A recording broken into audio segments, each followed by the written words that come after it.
This is the updated Mitsubishi Pajero Sport. It's got the dynamic shield front grille, it's had a slap and tickle on its rear end, and it's got some revised media gear inside. But what makes it stand out in a market that's pretty heavy with 7-seat four-wheel drive wagons? Well, that's what we're here to find out, so stick around.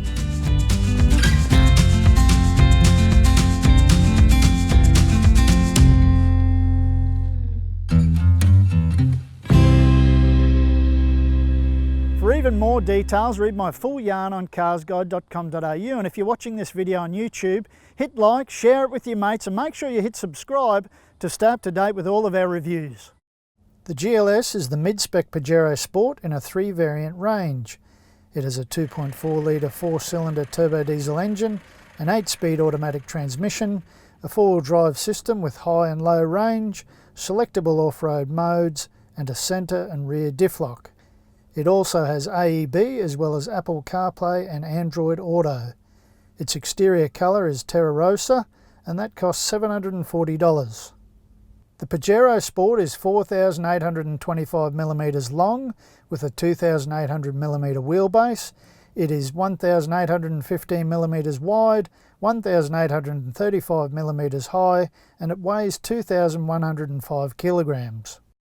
Boot space is claimed to be 131 litres with the third row seats in use. Back here you get cargo hooks, power sockets and tie-down points. There are air vents and cup holders for those in the third row.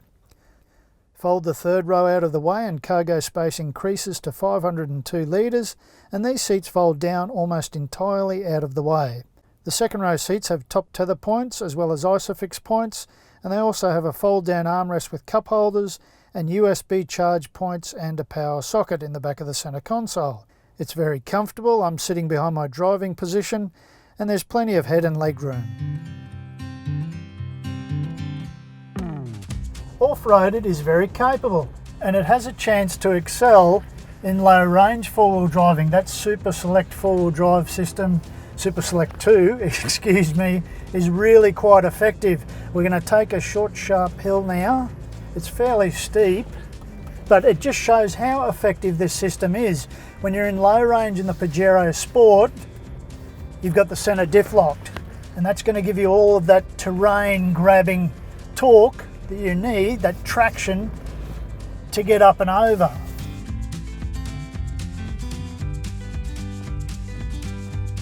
Now I'm just going to whack hill descent control on because this gives you an idea of how sure and stable it really is and how effective it is. Again, another short steep hill, and that's really holding. That's a real stable, sure-footed way of progressing down the hill. I mean, we're controlled, wheel travel is good, ground clearance is pretty good. You do have to mind your line and be mindful of the ramp over angles and the departure angles, which are a little bit shallow, but they're not terrible. But all round, the Pajero Sport is a real effective package off-road. It does everything nicely, it does everything safely. You always feel in control, and that's a key to getting up and over things, no matter what the challenge, and also having lots of fun. High range gearing is good. You can drive this thing in 4 high on dirt and on bitumen, but low range gearing is super effective.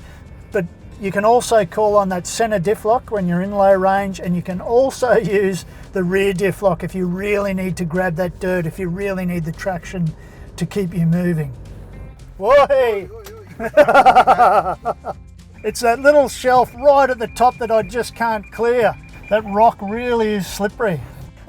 Sometimes you've got to pick your battles. You've got to know when to graciously pull out of something. We got a fair way up this. This is sort of real greasy, slippery clay rock, but I think we'll give that one a miss this time. On road, it's a pretty smooth driving unit. The good thing about this is you can drive it in 2-wheel drive or 4 high, 4-wheel drive. Which acts, as an all-wheel drive system would. And in the Pajero Sport, well, in Mitsubishis in general, in the Pajero and also the Triton, It really is a nice, effective system, and it really adds an extra element of safety and sure-footedness to your driving experience. Suspension is a bit firm. The ride can be a little bit jarring through sort of harsher sections of backcountry bitumen. Overall it's okay, but every now and again you do get a bit of a drill bit in the spine, and it's noticeable. It's not terrible.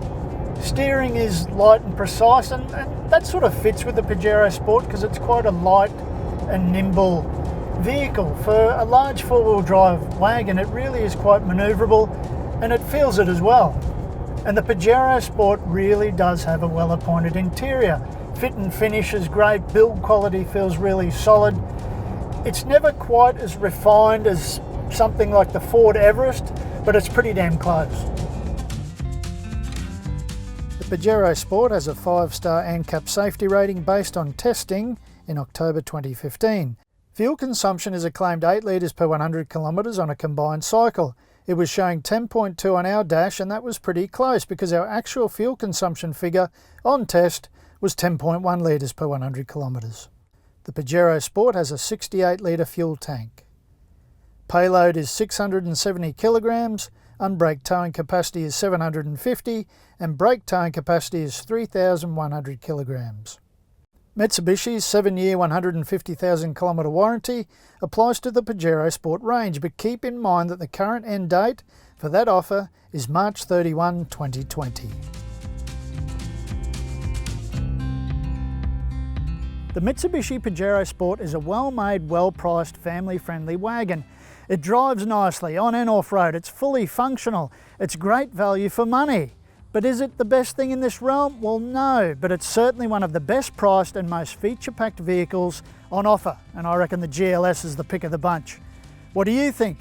Have your say in the comments section below.